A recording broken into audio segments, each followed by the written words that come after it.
But to move on to other notes, let's get into Sexy Red enters NXT. And again, when I first saw this, I thought this was a joke. I know they were alluding to it week to week, and then Wrestle Inc. posted that little picture, Sexy Red in NXT next week, and I'm like, this has got to be a joke. And I've asked last week on the show, hey, is this real? And you guys were like, yes, it's real. It's real. All right. All right. So have you guys actually seen NXT yet? No. I've seen her segments. So you saw her segments. Now, from what I saw with her, I mean, it was perfectly fine. They utilized her in the best way possible. I mean, she came out in the beginning. She introduced the new women's North American title, and then I think Tatum Paxley tried to sneak in and take the title from her. Then they had her. Which is a very nice title. Then they had her come out with the world champion and Trick Williams and another up and comer Javon Evans, who I'm a huge fan of right. Is that the young kid? Yeah, that's the young kid who I don't know which one of us shared that triple threat, and I had said that the guy with the dreads is signed with NXT. Now he's being featured prominently, and they actually value him because he has his debut match. The very next week, he had a one-on-one match with Ilya Dragunov. So he's main eventing with the world champion. So he has a high upside. I think he's only 19, which is crazy. Oh, wow. He's young. like he says, man, that boy bouncy. Yeah, he's good. But Sexy Red she's the host for NXT Battleground. Yep. She announced that. Yeah, she announced Battleground. Then she came out with the Trick and Javon. She got involved in the main event because I think one of the Gallus boys was trying to use the Trick's world title, and then she grabbed it from him, so she got involved. Then, like I said, her involvement was very, very minuscule. I know a lot of wrestling fans, online crapped on it, talking crap about how she looks and saying not being a fan of all the twerking and stuff. And I'm just like, guys, I was going to say the same thing. I'm just like, guys, she as much as hip hop is watered down now. Unfortunately, she is a prominent figure in hip hop right now. And even though people feel the way that they feel about her, the social media numbers don't lie, because as soon as she came on, NXT was the number one trend on X, and then the next day, today, because my wife was telling me, because she goes on like these sites like Shade Room, gossip in the city, and apparently that people were posting Sexy Red on NXT, and even commented saying, "Oh, what show is this? What show was she on? Oh, this is wrestling. I may watch it I may watch it now." So, and then she was also featured on the Breakfast Club. They were asking, "Oh yeah, Sexy Red was on wrestling that last night." So, if it involves cross promotion like that, and you can get more fans in, I definitely see the business. If Sexy Red moves into professional wrestling and becomes a manager, that's all I'm thinking. That's all I'm thinking. The pivot is crazy. She is everywhere. Talk about marketing. But, what Brian says is true. It's like, look at all the eyes she brought to the brand. Now people are like, oh, what's she doing? Oh, she's on wrestling. Oh, let me check it out. It's like, this is how you bring more new fans, and people are like, yo, wrestling's cool now. Wrestling's this. Really, they bring in people like this. And look, they even got, I mean, Snoop's not something new, but still another hip hop figurehead. You got them promoting gin and juice and stuff like that. And they're always bringing hip hop artists on and stuff like that too. Like Wale is a big wrestling fan. Yeah, and apparently they should bring Wale in. By the way. They should bring because apparently this appearance by Sexy Red, this isn't the last we're going to see of her. Apparently, there's going to be more Sexy Red appearances. So she's the host. She's the host of Battleground. So yeah, she's the host of Battleground. Battleground? Is that this weekend? After Battleground, I think we're going to see more Sexy Red. This weekend. Is this weekend, right? Battleground. Next Sunday. Next Sunday. Okay. Not this Sunday. But, next Sunday. as you guys were saying, it brings eyes to the product. Again, I was confused by it. I was going to check in NXT anyway, but it's just like now there's a little bit more intrigue. Honestly, Sexyy Red in NXT. I'm like, I'm not an NXT. I'm not a Sexyy Red fan. Her music is indifferent to me. She's prominent, as Brian said, in hip hop and stuff like that, with social and stuff like that. So kudos to her for being everywhere. I just know she's everywhere. But her being in NXT is crazy to me.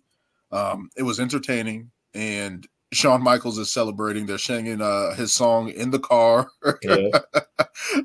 So Shawn Michaels is running the victory lap with Sexyy Red. So definitely interesting to say the least. And NXT, just a lot of stuff happening. Lola Vice is going to be facing Shayna Baszler in an underground match.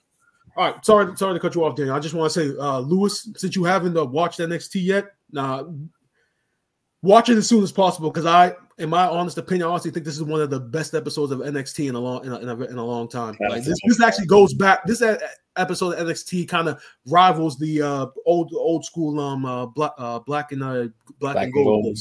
Yeah, so that's how good it was. I don't want to reveal everything, because I kind of I know majority of stuff you probably saw on social media with people debuting and people coming from other companies and making challenges. So So and again, I think this is again, I don't want to spoil the beans for Lewis, but it's just what NXT is doing. I feel like they're doing it the right way. They're building the right way. They're trying, because for a long time I was worried about Trick Williams, because I'm like, who's going to challenge Trick Williams? Especially after Braun Breaker getting called up, Carmelo Hayes getting called up. I'm like, who? Baron Corbin getting called back up. I'm like, who is he going to face? And they've been able to find somebody. So I'm like, that's good that they can do that. The women's division is really building up with Lola Vice and Jadia Parker and all these other women that are competing for the women's North American title. Michin is down there. She's going to be in that match as well. So just a lot of things going into motion with NXT right now. Does she get sent back to NXT? If she did, she's a top star in the women's division now, and that's a positive. That's all. Michin, yeah. Yeah. She's down there. She's going to be competing for the NXT Women's North American title, and I hope they give it to her, because she needs to do something. Realistically, I hope that they put it on her, because realistically, when I look at the other women, it's just like, they're all good, but it's just like, if you really want to establish this title, you gotta put it on the veteran in this match per se, and people don't even really look at Michin as a veteran, because since she's been back, the only noteworthy thing she really did was when she was in that 5-on-5 storyline with the AJ Styles and the Good Brothers against the Judgment Day. Other than that, she hasn't really done anything. So not for a while. Even in her NXT run. Even in her NXT run, she had impactful moments, but she never got her a chance with the title. She never won the title, no. And she was going through tables, falling off ladders. I remember her down there. So it's like, hopefully they give her a run and give her a prominent role down there. Because it's like, especially with everything going down there, the OC's down there now as well. So it's like, give them a run down there and let them cause havoc and do their own thing. She's a babyface, but it's like, let her get her run down there. But yeah, just touching on NXT, because it's like, I haven't been watching NXT in a little bit, but I've been peeking here and there, seeing things on social media. Of course, I follow their pages on Instagram and YouTube, so I'm always seeing clips. But it's like, to actually sit there and see a show, it's like they're doing something good. They're building something good. They're kind of rebuilding. You know how NXT always does like a reset when they're getting back in form. So it's good to see them actually creating new stars and putting people in prominent positions. But Sexyy Red is a part of that, so we gotta acknowledge that. Crazy, all that in a sentence. Sexyy Red in professional wrestling is, because there was rumors that she was supposed to be at WrestleMania. She was supposed to be there. The whole thing with Yeet and Jey Uso, and that was supposed to be a whole type of thing. That didn't work out. So maybe this is down the line. Maybe that's working. Maybe that's happening in the new future. Like I said. And like I said last week, if they were going to utilize Sexyy Red, NXT was the place to go. If this was on Raw or SmackDown, I don't think it would have fit as much. But in NXT, with that little core audience that they have down there that goes to those shows, It fit perfectly. I mean, because you heard the crowd, even they were singing her song. Like, yeah. Also to put it with Trick Williams, that's a good pairing if you're going to create some type of buzz and some type of wave.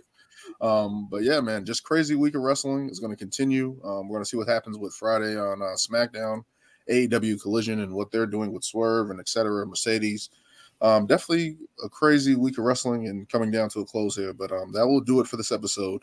I forgot our catchphrase. What I was going to end it with. You gave it to us, Brian. Oh, well, always kick out on two. Keep your shoulders off the mat. Yeah, that's exactly what it was. It was keep your shoulders. It was keep your shoulders off the mat. Which I don't even know if you guys even agreed that. Well, Lewis, I didn't hear what you thought about it. I know Daniel, you were kind of maybe, but what did you think about it? You got to come up with something. You got to come up with something. I like it. Your shoulders off the mat. Yeah, keep your shoulders off the mat. We'll work with it. Yeah, I gotta get with the sound bites. That's what I gotta get. I gotta get with the sound bites on there.